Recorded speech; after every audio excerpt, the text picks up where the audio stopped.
What's up, everyone? This is Robert Ross with the Nomad Business and Lifestyle Podcast.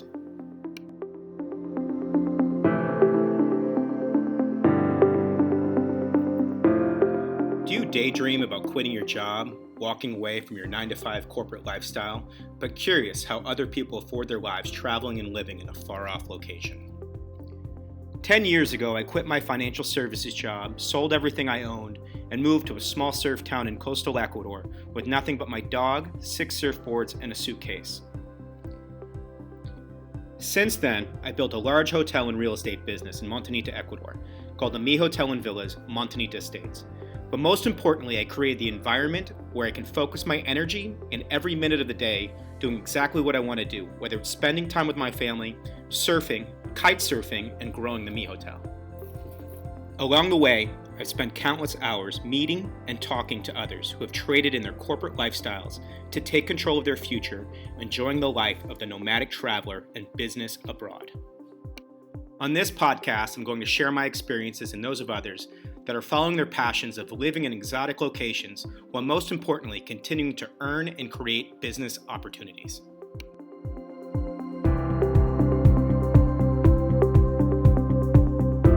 I know it's a dream for many young couples to travel the world and settle on an exotic beach with nothing but a good book, coconut, and a hammock.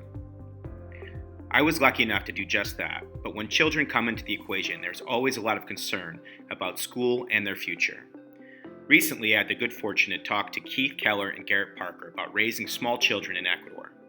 Keith and Garrett and I all live on the coast of Ecuador and have experienced what schooling children is like while living your dream to escape to an exotic beach. Garrett lives in Manta, which is a city of 200,000 people, whereas Keith and I live in small surf towns of less than 1,000 people, about 2 hours south of Manta. We've all had very unique positive experiences figuring out schooling for our children here in Ecuador, and I've taken excerpts from my recent interviews with them to share with you. This first interview is Garrett and I talking about school for our children who were born here, and the differences and similarities between Manta and Montanita.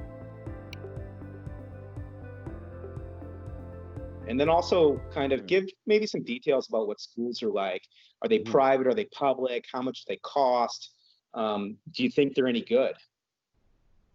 So schools are, that was a very big concern of mine at first. It was just because being from USA, I guess in my head it's like we need to do it the USA way.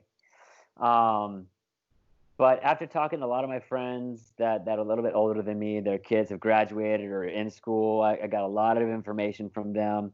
There's some really amazing schools in Manta. My son was at Glen Doman. We had a wonderful experience, great teachers. I mean, Ecuador, what I learned here is like family is very, very important to everybody here. Like that's number one before everything is family. And also those teachers and that love, like they give so much love, and schools are so much different. Like when I went to the first get together at the school where the kids all sing to everybody and do all that. I mean, the teachers got up there and did this dance to Shakira, and it's like, you wouldn't see the teachers in the States doing this huge dance to Shakira the way they were dancing. But it was so natural and cool, and I loved it. And I thought, man, this is amazing. Like, I wish that I had grown up and had this experience, because I went through the typical school system in the USA, and I have so many great memories. But what my son is going through here in these schools, I think is amazing. And this next year, he's old enough, we were about to switch over to Leonardo da Vinci, which is known as the nicest school in Manta. It was started by a very good friend of mine, Miss Monica and Bill Dillman. They started the school, and that's Nino's mom. I don't know if you knew that. Nino's mom. I didn't know that. Oh, that's really cool. Yeah, so Nino's mother started Leonardo da Vinci on the other side of the town, and then they bought that property over there by Ciudad del Mar in the south end, and they built this beautiful school. It's like, it looks like something out of Santorini. It's right on the water. I mean, they teach all, it's state of the art. And as far as cost, that's one downside, I would say. I mean, I hate to say that, but I guess I was in private schools where I grew up in Alaska. The public schools were really, really good, and it was free. So for me, like we pay, I think $275 a month $275 a month, U.S. cash. And we're going to be paying that until he graduates. Actually, it'll go up once he gets a little bit older, I think up to $350. So you do have to pay for school, and it is a private school. Now, there are public schools. Yeah, just to give you, Garrett, just to give you an idea, man, that like, so I toured Leonardo da Vinci, and it's beautiful, just so everybody knows. It looks like Pepperdine. It's on a hill, it's ocean view, it's brand new. I couldn't believe it. But private schools in the US these days are going for between $20,000 and $40,000 a year. And clearly the education is going to be better at a private school in the US, but to go to a school like Leonardo da Vinci and only pay $270, $300 a month is absolutely fantastic for a private school. So Yeah. I actually went to private school in Washington, DC, because I grew up in the city. And when I heard the price of Leonardo da Vinci and I did the tour, I was shocked. Wow. Yeah, that's thanks for that info, because like I said, for me in Alaska, the public school system was really, really good. So we went through, all my friends, we all went through the public school system in Alaska. But I have so many friends in New York and Seattle and California that they all went to private. And they explained that to me. It's $25,000 a year, $30,000, and I just thought, oh my goodness. And the stories they told me that happened, and even going through the school system I did, I mean, it's just it's a night and day difference between the culture. I feel like, and this is just my opinion, I feel like kids in the USA get introduced to things maybe a little sooner than kids here, possibly. I've just seen that personally. I've seen it. My friend's kids, Italo, they own a big fish factory. He has two kids. He has three kids. Two of them just graduated college. They went through Leonardo da Vinci. They just graduated college in Argentina. They're back here working. And all my friends, not only them, but like a lot of my other friends that went through Leonardo da Vinci, they all went off to college in USA. They went up to college wherever. And none of them had like any drug issues, any of these issues that like the heroin epidemic in the USA. None of them like went through any of that, and there's none of them know about that kind of stuff at all.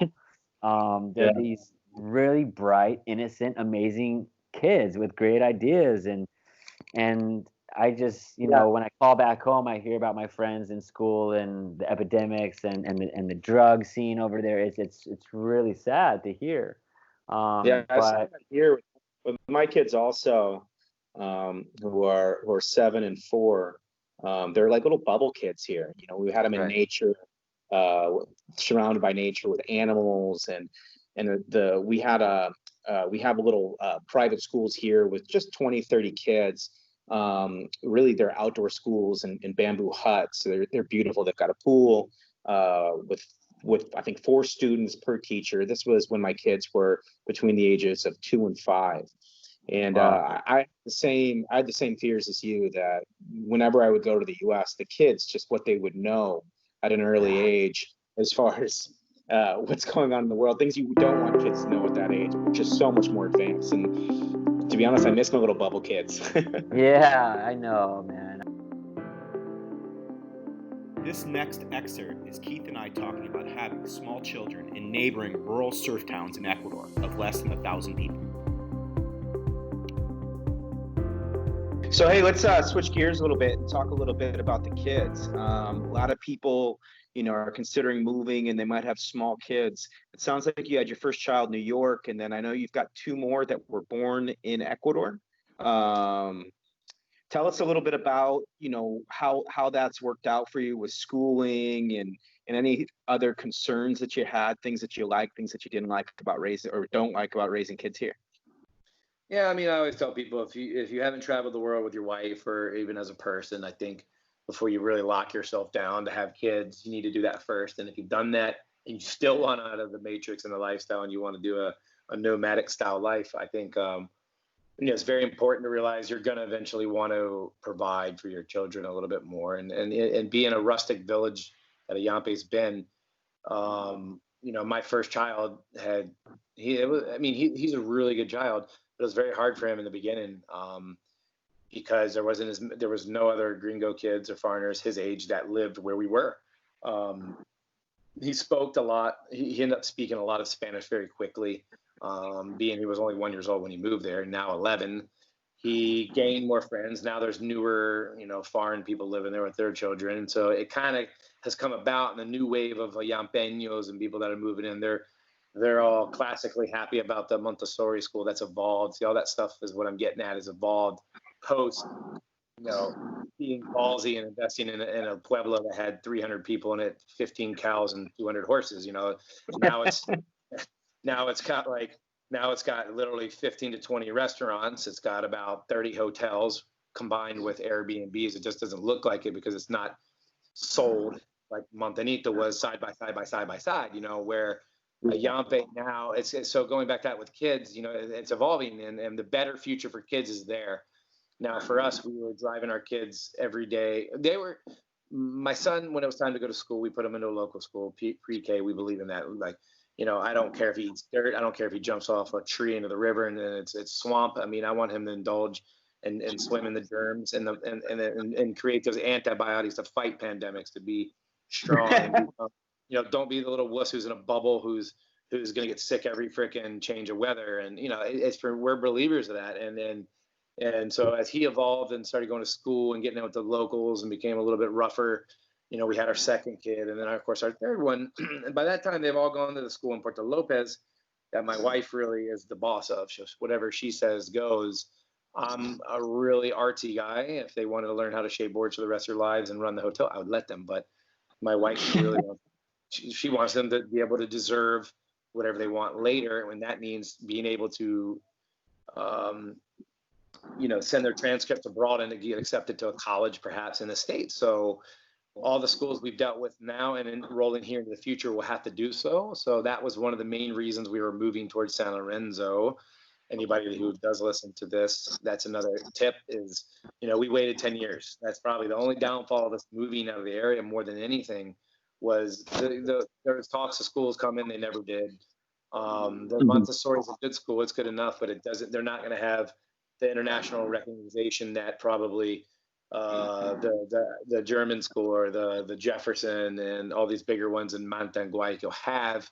Let's say that my son in 6 more years when he graduates school, which is crazy, in 6 more years he's going to graduate and he'll be off to wherever he wants to go. So that for me and my wife was very important. And living in San Lorenzo, it has a 20-minute car ride to get into Manta to those amazing schools. Mm-hmm. Yeah. No, I have a similar experience where I've loved having my kids here up until the age of my son's 7, and now we're taking a hard look at Manta also because the schools are a bit better up there. And Da Vinci, there's a number of really good schools up there that are going to be great for your kids. So that's cool. Sure. And then in this area, since when I got here 10 years ago, there was no schools, just the local schools. And now I think there's 2 schools that are run by expats that the focus is ultimately to have a school in this area, but that's good enough to get people into university in other countries. But it's a process. I've actually been a part of 2 groups that were trying to start schools, and it's not easy. But it's happening. It's just not happening as fast as we both would have liked in this area. So up until 7, 10 years old, it's great. But as you get above that, you have to really start looking at other places. Yeah, I mean that's to each his own. I mean I'm a guy that really likes that likes fairness. I try to be up the middle. I don't ride any political party left or right. I'm like that in a crowd of friends, some guys stay in their cliques and girls. I'm a right down the middle type of guy. And for me, whatever my wife wants, she's going to get for them for education. But at the same time, I do want to allow them to kind of take their own path, because no matter what you push them to, inevitably they're probably going to want to do the other thing. So, but I just want to make sure they have that opportunity.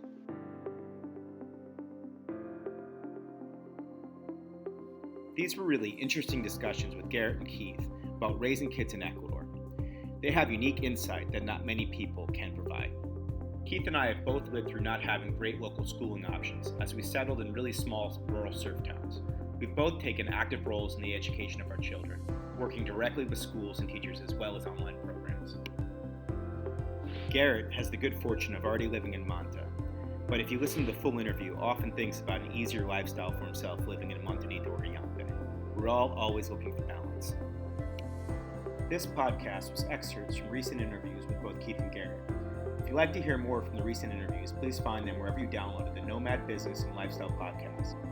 And stay tuned for future podcasts solely focused on schooling options in Ecuador or wherever exotic beach you decide to live.